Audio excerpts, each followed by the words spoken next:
हमर नौरक मोल है शंकर,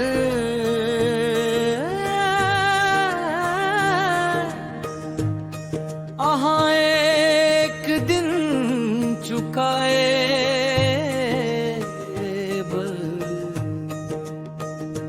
जखन संसार हसत हमर प्रेम पर, तखन यहाँ अभी गला लगायब। हमर नौरक मोल है नाप, अहाँ एक दिन चुकाएब।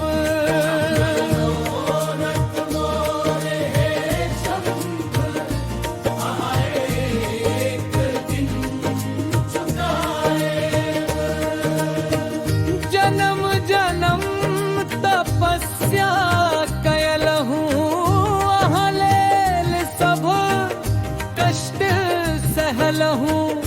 जखन दुनिया उपहास उड़ाओ, तखन अहाँपन बनायब।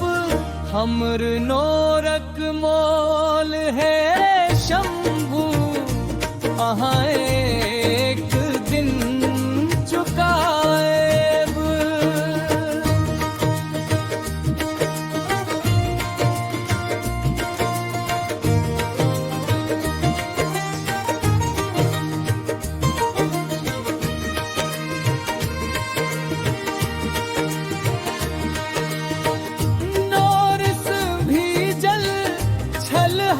रचरा प्रेम में बीतल छल हर पहरा, जखन सब छोड़ी देत संग हमर, तखन अहाँपन बाही में समेट लेब।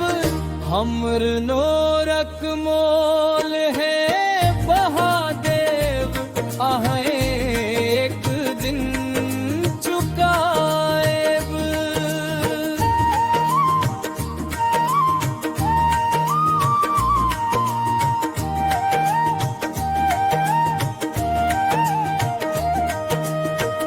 विश्वास छल अहाँ पर केवल, प्रेम हमर छल निष्कलंक निर्मल। एक दिन कैलाश सनाबी, आहाँ हमर हाथ थामी लेब। हमर नौरक मोल है भोलेनाथ, अहाँ एक दिन चुकाएब।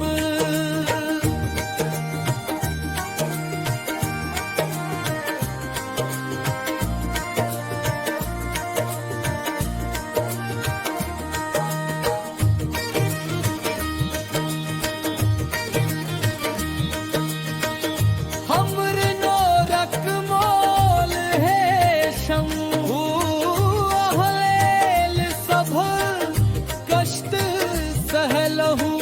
जखन दुनिया उपहास उड़ाओ, तखन अहाँपन बनायब।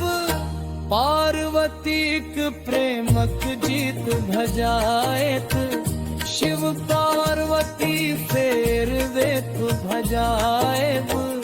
हमर नौरक मोल है शंभु, अहाँ लेल सब कष्ट सहलहूँ। जखन संसार हसत हमर प्रेम पर, तखन अहाँ